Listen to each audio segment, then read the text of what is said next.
حمدا وشكرا لله الصلاة والسلام على من لا نبي بعده سيدنا محمد وعلى آله وصحبه ومن والاه رب اشرح لي صدري ويسر لي أمري واحلل عقدة من لساني يفقه قولي ولا حول ولا قوة إلا بالله العلي العظيم وبعد Assalamualaikum warahmatullahi ta'ala wabarakatuh. Alhamdulillah, segala puji bagi Allah subhanahu wa ta'ala yang telah mengurniakan kepada kita berbagai-bagai nikmat.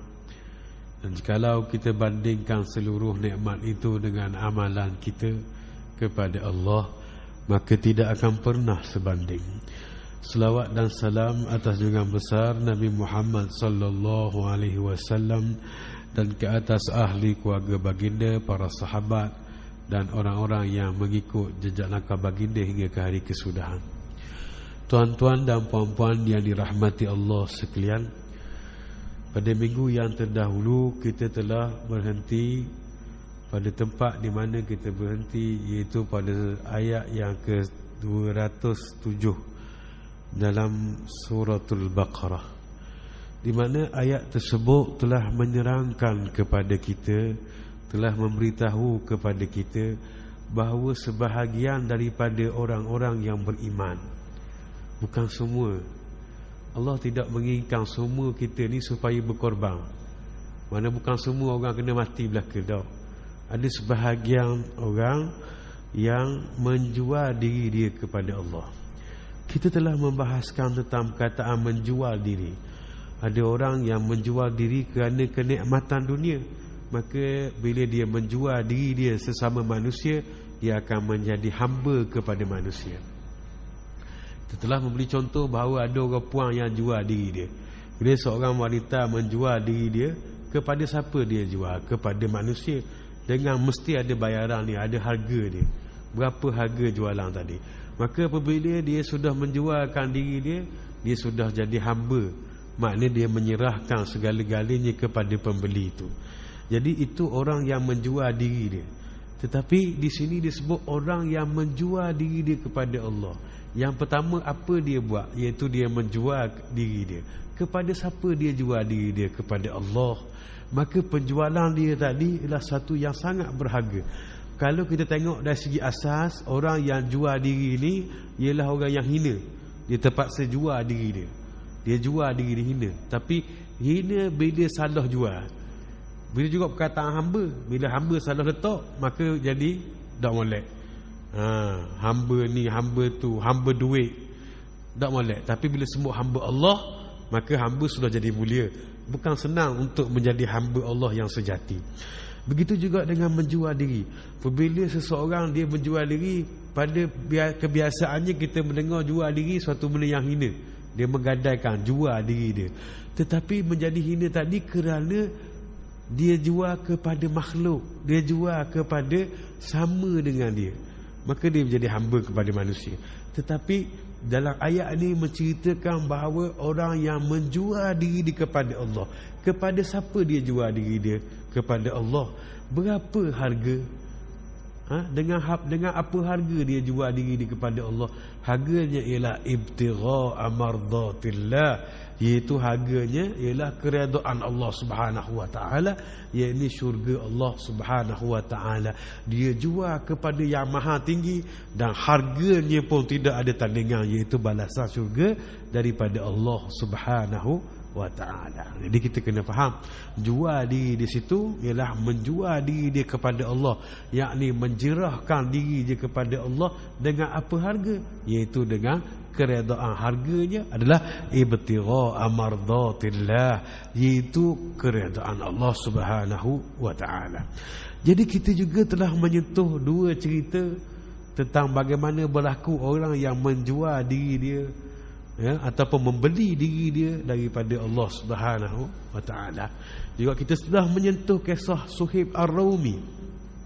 Suhaib Ar-Rumi merupakan seorang sahabat. Beliau, kita telah ceritakan baru kisah hidup dia. Dia duduk dengan orang Rom, orang putih.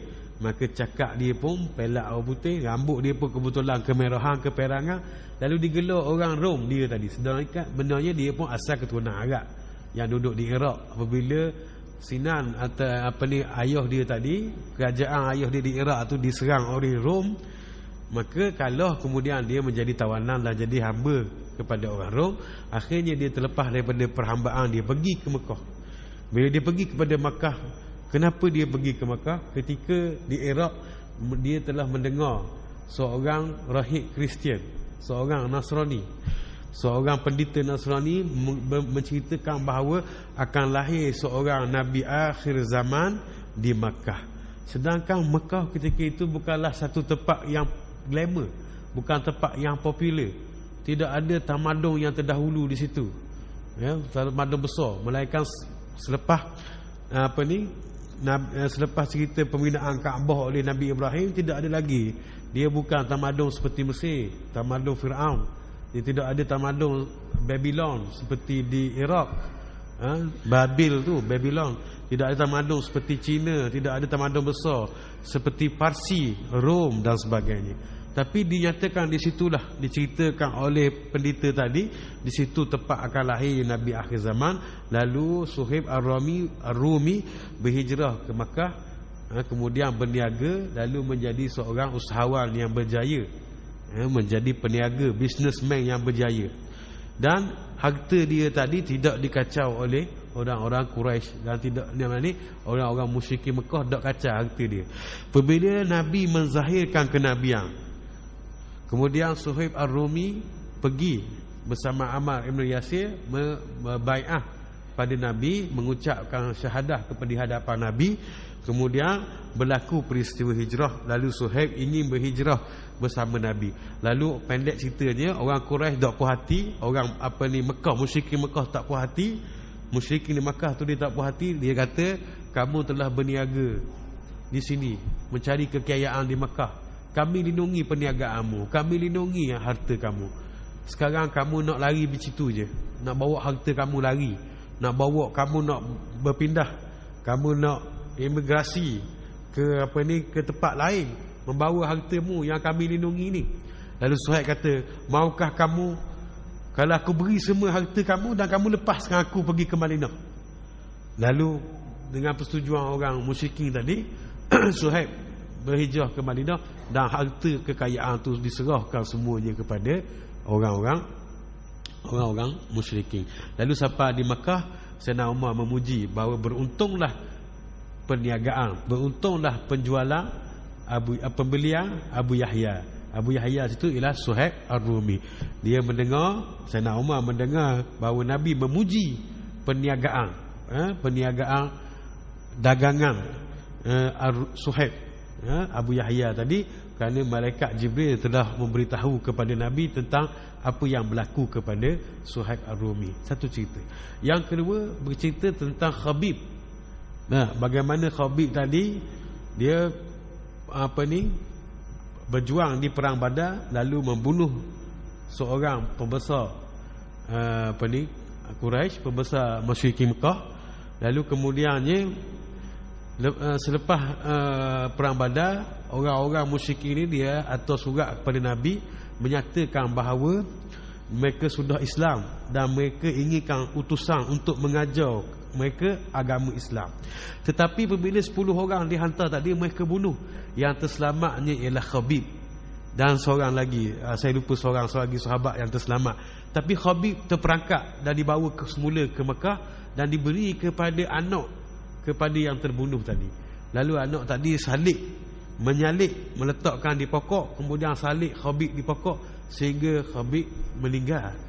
Keadaan salik begitu. Begitulah orang yang gadar diri dia kepada Allah, berani pergi jadi utusan walaupun ditipu oleh orang munafik. Kemudian yang menjadi peristiwa yang memberi kita semangat, di Madinah Nabi memberi tawaran, siapa yang dapat menurunkan mayat, menurunkan jenazah Khabib yang disalik itu, maka baginya pasti syurga. Lalu Zubair, seorang sahabat nama Az-Zubair bin Al-Awam, mengangkat tangan, ana ya Rasulullah, aku Rasulullah akan pergi menurunkan jenazah Khabib. Kemudian selepas Zubair akad tangan, ada seorang lagi sahabat, nama Al-Miqdad. Dia akad tangan, dia kata, ana ma'ahu ya Rasulullah, aku nak pergi dengan Zubair, wahai Rasulullah. Kemudian dua orang ni pergi ke Makkah. Jenazah Khabib dikelilingi, dijaga oleh 40 orang musyrikin. Dalam kelalaian mereka, kelalaian musyrikin tadi, Zubair dan Miqdad sempat menurunkan mayat jenazah Khabib, lalu dibawa lari. Apabila mereka sedar, 40 orang musyrikin Mekah tadi sedar, lalu mereka kejar. Mereka menjejaki Zubair dengan Miqdad tadi. Kemudian bila sampai tu tepat, mereka sempat bertemu. Mereka sempat menjejaki, lalu mereka bertemu. Bila Zubair melihat mereka bertemu, mereka datang mendekati, lalu Zubair meletakkan mayat jenazah Khabib tadi di tanah, lalu tanah terus menelan mayat Khabib. Kerana itu Khabib digelar sebagai Bali'ul Ard, iaitu orang yang ditelan bumi. Telan bumi ni bukan masuk melidak molek macam cerita anak derhaka tu, kena telan bumi gitu bukan. Kerana jenazah dia tu sangat mulia, syahid, lalu ditelan dengan bumi, terus ditelan oleh bumi. Kerana itu Khabib digelar Bali'ul Ard, iaitu yang ditelan bumi. Kita kena faham. Kata warna kena tenggelam bumi pula, derhaka kemak ke warna, bukan. Tu versi cerita Melayu. Ni versi cerita ni. Versi cerita ni. Dan ketika ketika di Turki ada juga kita dengar cerita, wallahu a'lam sahih ke tak, pemimpin dia dulu tu Mustafa Kamal Atatürk tu, bila ditanam pun bumi tak terima, bila letak dalam laut pun laut tak terima. Lalu dia panggil rock coffin, batu kanda batu. Dia buat kanda batu, dia sipang gitu je mayat tu. Wallahu a'lam cerita tu betul tak, saya pula tahu, saya dengar je lah. Kalau ada orang tahu cerita sebenar, jangan marah pula. Kata lebong mana kita dengar di sana cerita tu.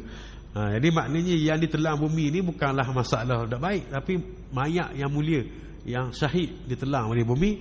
Lalu Zubair dapat melepasi kerana orang Quraisy tadi, musyrikin Mekah tadi, apabila dia tengok Zubair buka tutup muka tu. Orang dulu kan pakai serban, dia naik kuda dia tutup. Dia buka, dia nampak Zubair Al-Awwam. Zubair kata, aku adalah Az-Zubair bin Al-Awwam, ibuku adalah anak kepada Abi Talib. Lalu orang musyrikin Mekah takut, kemudian dia berundur. Apabila berundur, Zubair dan Miqdad balik kepada Makkah. Lalu Nabi mengatakan bahawa bagi mereka berdua adalah balasan syurga. Kita ni takut mati bukan sebab dia, sebab tak tahu cerita. Tak tahu cerita, guana cerita kita ni, syurga ke neraka. Kalau jamin dah syurga, tak takut mati dah, esok nak mati. Tak tahu. Kita yang jadi serabut kepala ni, susah hati macam mana kesudahan kita ni, pasal tak jelas. Tak jelas, tak sahih, tak ada jaminan. Kalau ada dah jaminan pada Nabi kita ni masuk syurga, maka kita rehatlah. Esok pun tak apa mati, tak takut dah. Tapi kita takut mati kerana kita tak tahu kesudahan kita guana. Kan itu Imam Ghazali sebut dalam Ihya. Dan kita Ihya kata Al-Imam, orang takut kepada mati tu, takut kepada nihayah, bukanlah takut pada mati, tapi dia takut kepada sabiqah, iaitu takut kepada apa Tuhan tulis dulu dah. Hak mula ketentuan Allah asal tak tahu mana, mati dalam iman ke mati dalam kufur. Semoga Allah menggolongkan kita daripada golongan orang yang mati dalam iman. Bukan senang tu. Jadi kita takut pasal tak tahu Tuhan tulis benda. Imam Al-Ghazali beri ibarat, beri contoh, ada satu surat sampai kepada seseorang pegawai, tak tahu cerita, sama ada surat tadi raja nak hukum bunuh dia ataupun raja nak beri dia kementerian untuk jadi menteri. Jadi dia nak buka takut. Kalau tahu dah surat jadi menteri, maknanya kalau surat jadi menteri, katakan sapu warna kuning. Kalau surat hukum bunuh sapu warna merah, boleh baca dah. Boleh baca dah, buka lalu dah. Tengok kuning tu setengah dah. tapi tak tahu cerita, apa isi dia. Gitu juga kita takut pada kematian sebab kita takut tak tahu cerita apakah yang telah ditentukan oleh Allah kepada kita. Jadi keyakinan kita adalah apabila kita buat baik, maka balasan yang dijanji Allah adalah syurga, dan kalau kita buat jahat, maksiat, maka balasannya adalah neraka. Kalau kita beriman masuk syurga, kalau kita kufur akan masuk neraka. Maka itu saja yang kita pegang. Jadi kita tengoklah bagaimana dua cerita tadi sehingga diberikan ganjaran yang besar oleh Allah Subhanahu Wa Taala, sanggup gadah harta, sanggup gadah nyawa kerana Allah Subhanahu Wa Taala. Dia telah menjual diri dia kepada Allah Subhanahu Wa Taala. Ibtigha amardatillah, harganya adalah keredaan Allah Subhanahu Wa Taala.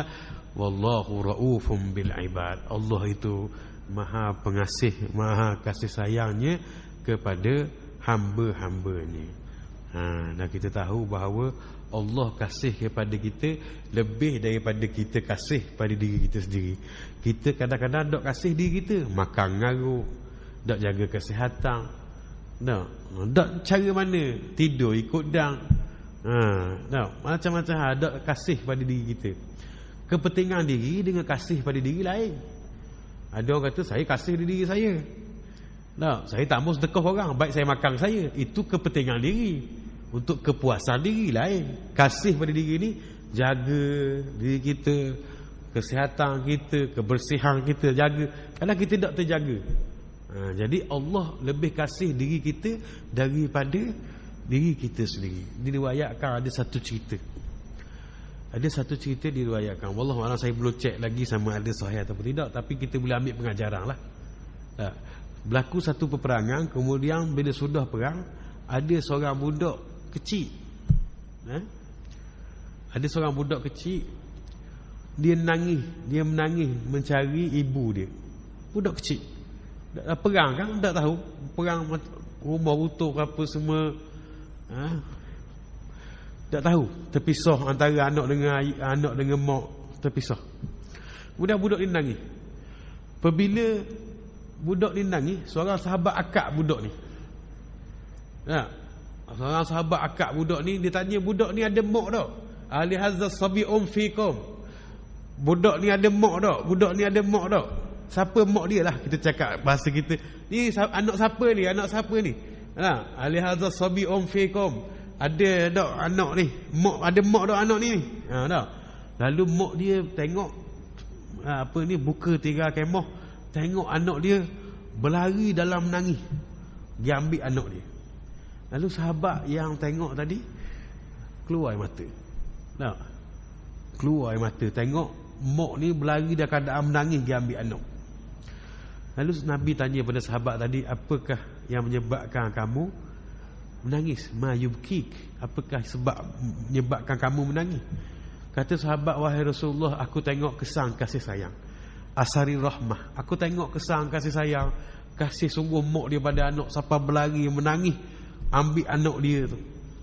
Pendek cerita riwayat tadi, hadis tadi pendek cerita, Nabi sebut kediannya, kasih Allah kepada makhluk lebih daripada kasih ibu tu pada anak dia. Maknanya besarnya kasih sayang Allah kepada kita. Kita buat maksiat, makan beres 3 pinggang. Maksiat kita buat, makan 3 pinggang. Kita ibadat kurang, makan lebih.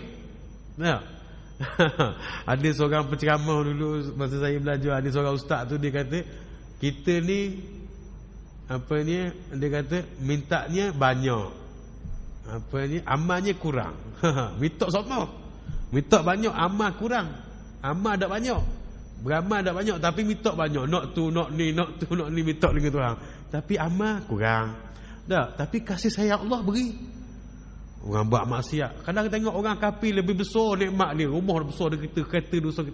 Ini maknanya kasih sayang Allah pada makhluk besar. Betapa Allah tadi maha kasih kepada hamba dia. Walaupun banyak orang tergelincir buat dosa maksiat, tapi Allah masih buka pintu taubat sebelum perubahan terbit matahari dan sebelum nyawa lekat di halqum. Dia panggil haddil ghargharah. Hadil Ghargharah ni tempat kita orang ni halqah ni lah. Bila sampai nyawa sini dia bunyi kok atau agak bagi Ghargharah. Hadil Ghargharah pada hak ni. Orang nyawa sampai sini dia bunyi tu. Itu Ghargharah agak bagi. Nah, sebelum nyawa sampai situ maka masih dibuka pintu taubat. Itulah Allah Maha Kasih, Maha mengasihani kepada hamba-hambanya. Banyak benda yang kita buat. Sebab tu kita kata bahawa amalan kita tadi, ketaatan kita kepada Allah nak banding dengan nikmat jauh lebih besar nikmat Allah daripada ketaatan kita, amal kita. Tapi Allah Maha Kasih, Maha Pengasih. Jadi dia kasih kepada kita. Bila kita pergi sedekah, dalam hadis sebut kita pergi sedekah kepada Allah, Allah mari kepada kita rahmat dia satu hasta. Bila kita pergi satu hasta, mari satu depa. Mana rahmat Allah dekat lagi dengan kita sedepa. Bila kita pergi berjalan, yamshi, dia mari kita harwalah, dia mari kita berlari anak. Maknanya bukan Tuhan tu berlari anak, maknanya lebih laju daripada kita. Kau dekat pada Allah, Allah dekat lagi daripada kepada kita. Dari segi rahmat dia, ilmu dia, kasih sayang dia dekat dengan kita. Itulah Allah Subhanahu Wa Taala Maha Kasih. Rauf, kataan Rauf ni nama Allah, Raufur Rahim. Tetapi ada seorang manusia Tuhan gelar dia Raufur Rahim. Ada seorang manusia, itulah Nabi Muhammad sallallahu alaihi wasallam. Harisun alaikum bima anitum, apa ni, laqad ja'akum rasulun min anfusikum harisun ja'akum rasulun min anfusikum azizun alaihi ma anitum harisun alaikum bil mu'minina raufur rahim. Ambil berat urusan manusia ni, pada orang mukmin ni sangat kasih, raufur rahim. Apabila Nabi pergi ke Taif, orang Taif lotor dengan batu, darah bercecerang terkumpul di sepatu Nabi, kasut Nabi. Bila mereka mari untuk menghancurkan Taif, Nabi larang. Nabi doa semoga daripada sulbi orang Taif akan lahir orang yang beriman. Tapi apa kata malaikat? Malaikat kata sadaqa man sammaka raufur rahim. Benarlah Allah yang gelarmu ar-rauf ar-rahim. Orang buat begitu pun jangan. Orang buat khianat, seksa Nabi, tapi Nabi raufur rahim. Jangan.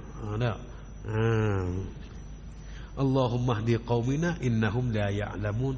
Nabi kata Allah, ya Allah, berilah hidayah pada kaum kami, sesungguhnya mereka tidak mengetahui.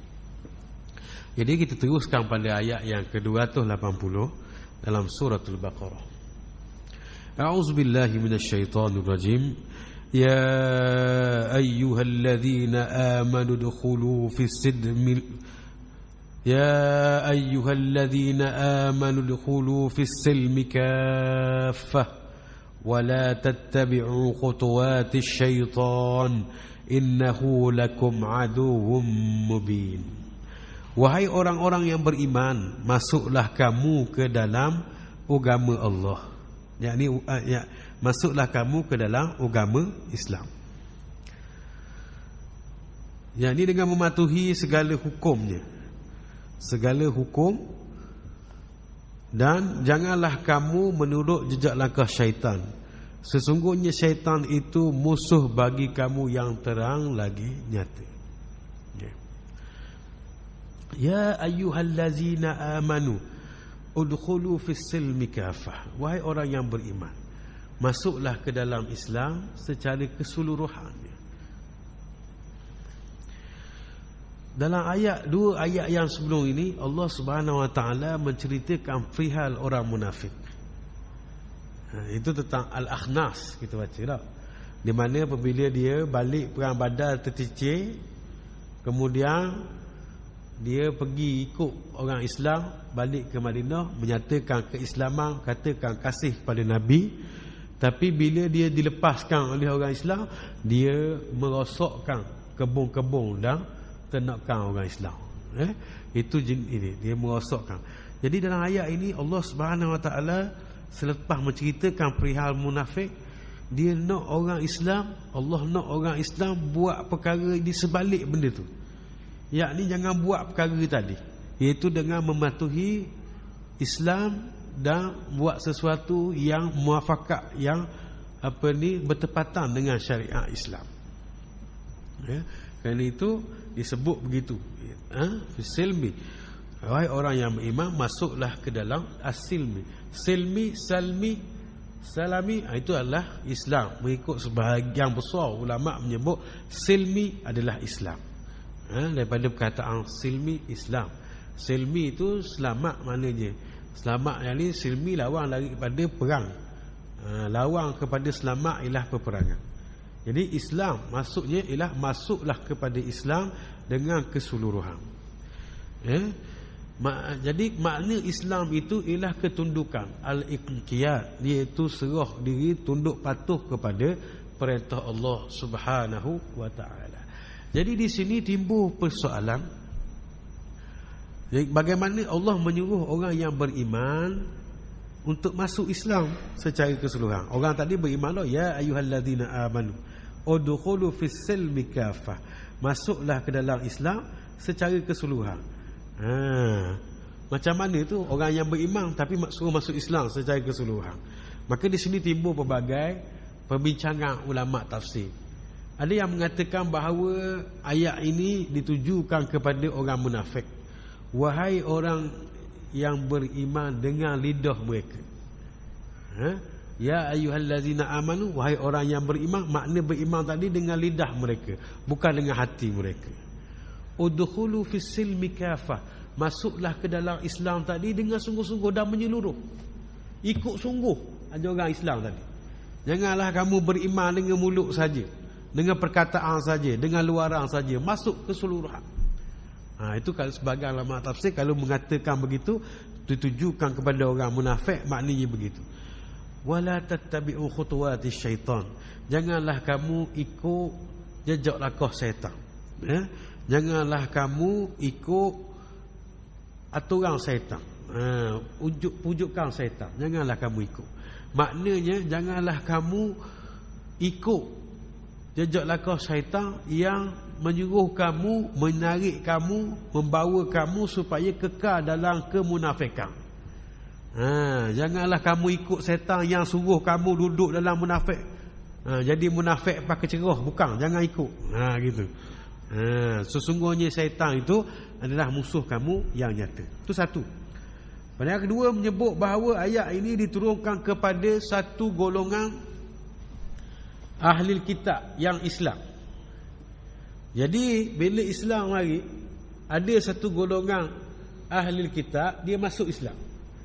Antaranya Abdullah bin Salam dan kawan-kawan dia, sahabat dia. Jadi ayat ini ditujukan kepada golongan ni, satu taifah, satu golongan yang orang-orang ahli kitab yang masuk Islam.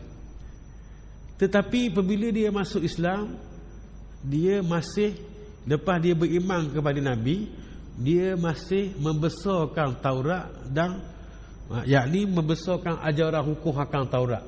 Antaranya dia membesarkan hari Sabtu dan membenci daging unta. Dia kata dalam Islam benda ni harus, daging unta ni harus. Tetapi dalam Taurat ia wajib kita tinggalkan. Jadi dia masuk Islam dah, dia beriman dah pada Nabi, tapi dia masih besar ke Taurat. Sedangkan dia tahu bahawa Taurat tu dah termansuh, dah pakai dah selepas turunnya Al-Quran. Jadi diturunkan kepada sebahagian daripada ahli kitab ni yang beriman ni, seperti Abdullah bin Salam dan sahabatnya, yang setelah jumpa dengan Nabi, dia masih membesarkan syariat Nabi Musa dan membesarkan hari Sabtu dan melarang makan daging unta. Jadi sebenarnya mereka tahu bahawa setelah Taurat tadi telah dimansuhkan setelah turunnya Al-Quran. Wala tattabi'u khutuwatis syaitan, jangan kamu ikut jejak langkah syaitan yang membawa kamu keraguan supaya kamu masih mengekalkan, membesarkan syariat Taurat dengan membesarkan hari Sabtu dan melarang makan daging unta. Dan masuklah ke dalam Islam tadi, udkhulu fis silmi kafah, masuklah ke dalam Islam dengan sebenar-benarnya. Tinggalkan syariat kamu, tinggalkan apa ini syariat kamu tadi, dari segi akidahnya, dari segi amalannya, tinggalkan. Kerana bila datang Quran, turun Nabi Muhammad membawa Al-Quran tadi, memansuhkan kitab sebelumnya, iaitu apa yang berlaku pada syariat Taurat tidak lagi terpakai. Mana masuklah ke dalam Islam dengan sebenarnya. Jangan kamu duk cakap lagi tentang Taurat, jangan kamu duk besar lagi hari Sabtu. Jadi itu bahasan dia, di mana orang-orang yang ahli kitab yang masuk Islam ni, dia masuk Islam dah, dia jumpa dah dengan Nabi, tapi masih lagi membesarkan Taurat, masih lagi membesarkan hari Sabtu, masih lagi melarang kalau kawan-kawan dia, puak-puak dia makan daging unta. Jadi masuklah Islam, udkhulu fis silmi kafah, masuklah Islam secara keseluruhan. Mana tinggallah mana syariat Nabi Musa. Kalau syariat terdahulu, kita boleh himpunkan dua beradik, nikah dua beradik boleh, syariat terdahulu. Tapi syariat Nabi Muhammad SAW, syariat kita tidak boleh menghimpunkan dua beradik nikah satu masa, tak boleh. Tak boleh nikah satu masa, kena nikah seorang-seorang. Gitu. Kadang ada orang tanya, dia tanya ada tak, dia teka ke kita. Dia kata orang lelaki ada edah tak? Tak, orang lelaki ada edah tak, dia kata. Kita hak betul benda ni kata tak ada. Tak ada warna, dia kata ada edah. Kalau orang kahwin pak, dia kata, tak, dia nak kahwin seorang lagi, dia kena cegah. Dia kena cegah, habis edah orang puan tu baru boleh nikah baru. Lagi dah habis edah, tak boleh nikah lalu. Bukan ada pak cerai esok nikah lalu ke petang tu ke. Tak boleh. Tak boleh. Dia kena habis edah dulu, orang puan tadi, baru boleh nikah seorang lagi. Habis edah 3 kali suci, baru dia boleh nikah seorang lagi. Ambil orang baru pula masuk rumah dia yang kepak tadi. Lepas je. Tapi itu orang panggil edah orang lelaki katanya. Tapi dari segi hukum, ini dia panggil edah majas. Sebab edah masuk dia tarabusun nisa, iaitu edah tadi maknanya orang puang tahan diri dia. Orang puang beredah. Orang lelaki tak ada edah. Dah, tadi ada edah. Dah, kalau dicerai 3 tak ada edah dah, boleh kahwin lalu dah. Kalau dicerai 3 yang kepak tu, maka nak ambil orang baru tu boleh ambil lalu. Tapi kalau dicerai biasa, dia kena tunggu habis edah lah. Jangan tunggu edahnya orang puang. Tapi untuk senang faham, ingat faham, orang kata orang lelaki ada edah ke. Tapi edah itu ialah edah majas. Maknanya ibarat saja. Edah bukan sungguh-sungguh. Edah dipanggil edah je. Pasal edah tu ialah orang puang, tarabus orang puang tahan diri dia daripada kahwin lain. Dan gitu juga kalau dia cerai kakak, kena habis edah dulu baru boleh nikah dengan adik. Dah duk gerang ke adik lama dah, adik ipar mari rumah gerang tengok, tak boleh jadi gini. Tak boleh jadi gini. Cerai dak setara bini dia, nak nikah dengan adik ipar, kena habis dulu. Kena habis dulu edah tu. Habis edah dulu baru boleh kahwin dengan adik ipar, boleh kahwin dengan adik dia pula. Ni syariat dulu boleh hipung. Boleh hipung, syariat sekarang tak boleh lah. Biar habis edah dulu baru boleh kahwin. Dah kau tak tahan dak, beri 3 lalu. Tak, nikah cerai 3 lalu, talak 3 lalu, petang tu pergi atau SMS lalu ke adik dia, mari kita nikah. Dah duk mari rumah sokmo pakai seksi sokmo kata. Mana tahu nikah dengan adik dia pula. Tapi nak nikah dengan adik dia, kena cerai kakak dia. Itu syariat kita. Selingang tu. Selingang deh. Kalau tak tahan doa, nak buat mana? Gitu lah. Kena ikut hukum kau. Tak boleh tak ikut hukum. Main gambar ikut suka kita. Duk SMS dengan abang ipar. Tak? Sebab tu Nabi kata alhamul maut. Alham al-maut. Ipar-ipar ni, abang ipar, adik ipar apa semua ni boleh bawa mana maut dekat dengan mati dah. Maknanya banyak benda gelecah. Tak? Orang luar mari rumah kita, kita memang tak beri muka. Tak? Tapi kalau mari adik ipar, orang pula kalau mari abang ipar, kadang tak pakai stokeng, tak tutup aurat. Tak? Pakai baju pula, baju kelawar. Tak. Abang ipar duk buat baki tali kasut sama. Nak tengok celah tiok. Tak, baju kelawar tiok ni labuh. Abang ipar duk baki tali kasut sama. Duk tengok. Tak. Nabi kata, ipar-ipar ni boleh bawa dekat mati dah. Alhamul maut. Al-maut. Ipar-ipar ni mati je. Tak. Maknanya banyak gelecah. SMS lah, sembang lah. Jaga-jaga. Bukan nak kata bukan sini tak ada ni kat lain ni. Tak. Zimbabwe ke mana ke tak kira lah. Tapi yang penting je jangan main-main dengan benda ni. Kadang-kadang kita mudah dengan adik ipar mudah, dengan abang ipar mudah. Tak boleh. Nabi kata alhamul maut. Ipar-ipar duai ni, pak saudara sabik ke ipar dia masuk alhamul belakalah. Bahasa kita panggil pak dara sabik, mak dara sabik. Tak? Sabik-sabik ni hak belah orang puan kita ataupun belah suami kita lah. Mati Nabi kata. Maknanya boleh bawa banyak masalah. Sebab tu kita kadang-kadang kalau orang tak mengaji, tak belajar agama, tidak mengaji. Main tepuk-tepuk bau dengan abang ipar. Tak? Main apa ni gurau-gurau. Tak pakai tudung depan abang ipar, tak jaga aurat. Pasal tak ngaji, tak tahu. Abang ipar tu dia mahram kejap je, muaqattah dia panggil sementara. Lagi mana dia dengan kakak kita, dia tak boleh kahwin dengan kita. Tapi dia batal semayang, bukan macam ayah tok tua. Ayah tok tua ni cerah pun dia tetap ayah tok tua. Tak batal dah. Mak tok tua kita, macam mak kita, cerah pun tak batal semayang dah. Mahram dah. Lain. Ipar-ipar ni lain. Tu kata tadi, nak cerita ni macam mana. Bukan kata nak menggalak ke hang. Tapi kalau jadi gitu kena ikut hukum kau. Gerang ke adik. Dok pun jenis orang berakhir ke orang tua sikit. Yang gerang ke mak dara bini dia. Maka dia kena lepas bini dia tu. Kena nikah ke mak dara bini dia. Gitu. Khabar. Jadi kita ni, masyarakat kita ni, alhamdulillah lah di Pantai Timur ni mungkin kefahaman tu lebih sikit. Kalau kita pergi luar, kadang-kadang main tepuk-tepuk bau gitu je. Tak. Dia metal ni tak kira. Metal ni tak kira. Dia tak nampak metal ni.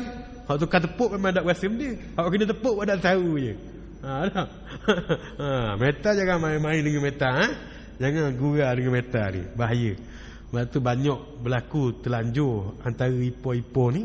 Banyak berlaku terlanjur. Nah, pasal orang luar payah. Orang luar nak buka ruangan payah.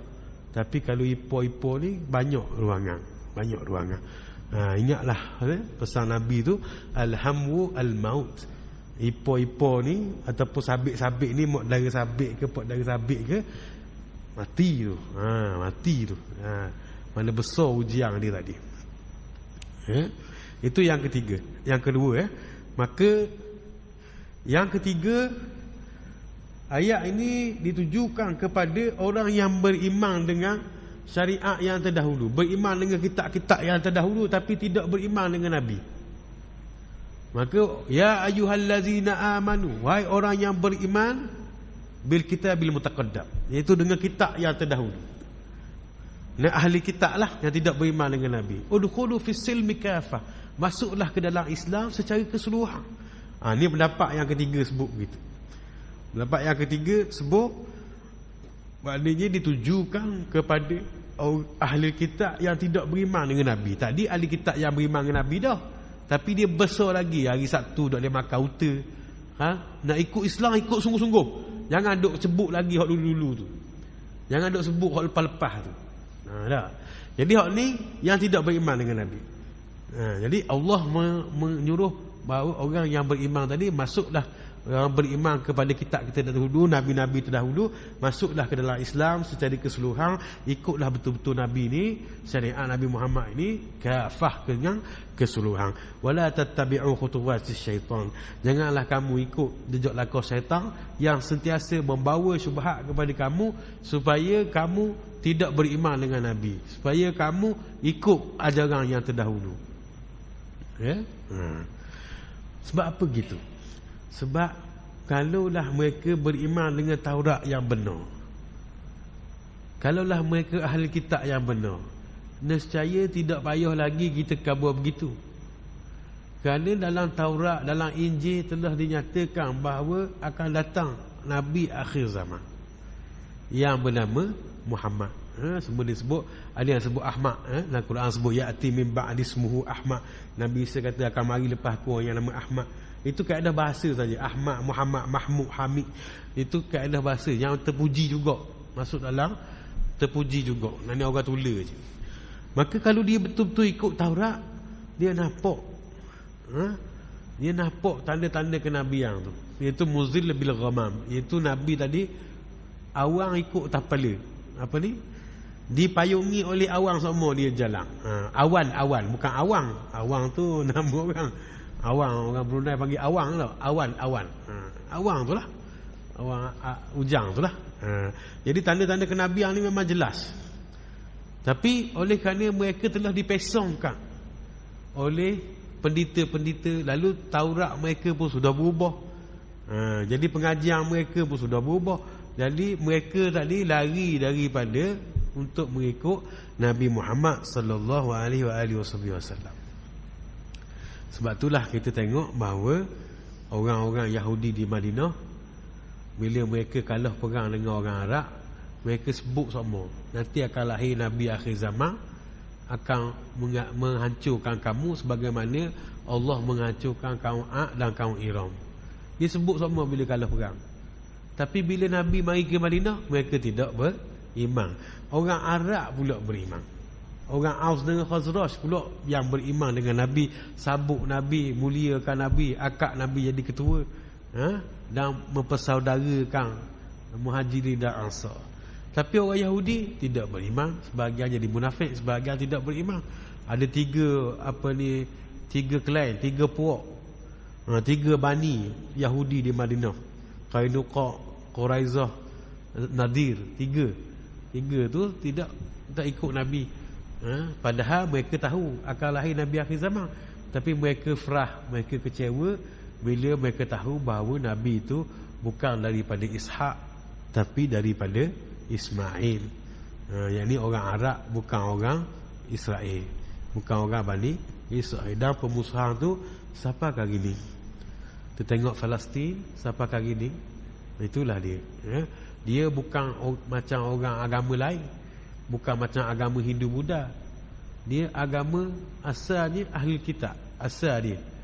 Tetapi oleh kerana mereka sudah melukar, banyak menyeleweng daripada kitab yang sebenar, kerana itu kita tengok orang Yahudi hari ni macam mana.